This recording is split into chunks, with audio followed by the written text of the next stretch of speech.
Welcome to our JKLM kitchen. இன்றைக்கி நல்ல டேஸ்டான மட்டன் ஃப்ரை எப்படி செய்யலான்னு பார்க்கலாம் வாங்க. ஃபர்ஸ்ட் டைம் நம்ம சேனலில் பார்க்குறவங்களா இருந்தால் சப்ஸ்கிரைப் பண்ணி பெல் பட்டனை கிளிக் பண்ணி ஆல்ன்ற ஆப்ஷனையும் கிளிக் பண்ணிக்கிட்டா நான் போடுற வீடியோஸ் உங்களுக்கு உடனே நோட்டிஃபை ஆகும். மட்டன் ஃப்ரை செய்ய 1/2 கிலோ போன்லெஸ் மட்டன் எடுத்திருக்கேன். அதோட 1.5 ஸ்பூன் தனி மிளகாய் தூள்,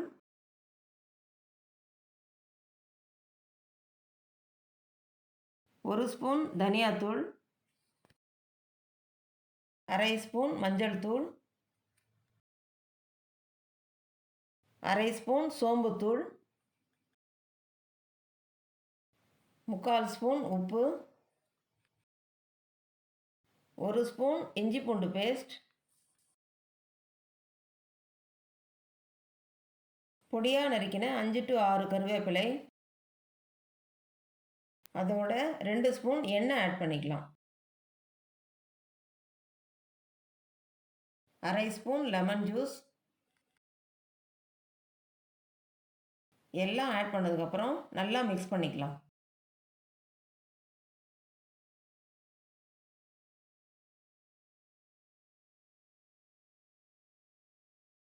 நல்லா மிக்ஸ் பண்ணிக்கிட்டோம்.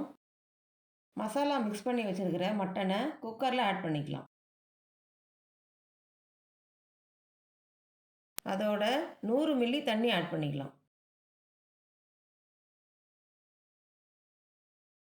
குக்கரை க்ளோஸ் பண்ணி 6 to 7 விசில் வச்சு இறக்கிக்கலாம். 7 விசில் வச்சு இறக்கிக்கிட்டோம். மட்டன் நல்லா வெந்திருக்கு.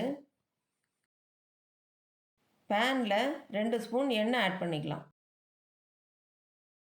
எண்ணெய் சூடானதுக்கப்புறம் ஸ்டவ்வை ஹை ஃப்ளேமில் வச்சுட்டு நீல வாக்கில் கட் பண்ணியிருக்கிற 10 பூண்டு பல் ஆட் பண்ணிக்கலாம்.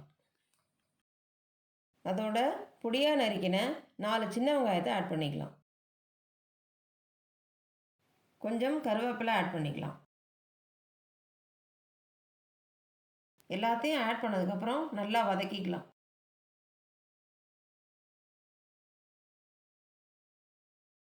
நல்லா வதங்கினதுக்கப்புறம் பொடியாக நறுக்கின ஒரு பெரிய வெங்காயத்தை ஆட் பண்ணிக்கலாம்.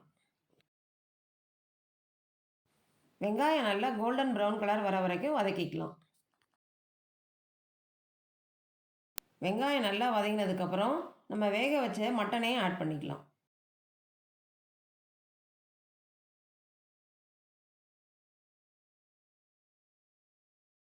மட்டன் ஆட் பண்ணதுக்கப்புறம் 1 நிமிஷம் ஸ்டவ்வை ஹை ஃப்ளேமில் வச்சு நல்லா வதக்கிக்கலாம். 1 நிமிஷம் ஹை ஃப்ளேமில் வச்சு வேக வச்சுக்கிட்டோம். இப்போ ஸ்டவ்வை லோ ஃப்ளேமில் வச்சுட்டு க்ளோஸ் பண்ணி வச்சு 10 நிமிஷம் வேக வச்சுக்கலாம். 10 நிமிஷம் க்ளோஸ் பண்ணி வேக வச்சுக்கிட்டோம். 1/4 ஸ்பூன் கரம் மசாலா, 1/4 ஸ்பூன் வறுத்து பொடித்த சீரகத்தூள். மசாலா ஆட் பண்ணதுக்கப்புறம் நல்லா மிக்ஸ் பண்ணிக்கலாம். திரும்பவும் ஸ்டவ்வை லோ ஃப்ளேமில் வச்சுட்டு க்ளோஸ் பண்ணி 10 நிமிஷம் வேக வச்சுக்கலாம். 10 நிமிஷம் லோ ஃப்ளேமில் வச்சு க்ளோஸ் பண்ணி குக் பண்ணிக்கிட்டோம். இப்போ நல்லா மிக்ஸ் பண்ணி விட்டுட்டு ஸ்டவ் ஆஃப் பண்ணிக்கலாம். நல்ல டேஸ்டான மட்டன் ஃப்ரை ரெடி பண்ணிட்டோம். இந்த வீடியோ உங்களுக்கு பிடிச்சிருந்தா லைக் பண்ணுங்கள், கமெண்ட் பண்ணுங்கள், ஷேர் பண்ணுங்கள், மறக்காமல் சப்ஸ்கிரைப் பண்ணுங்கள்.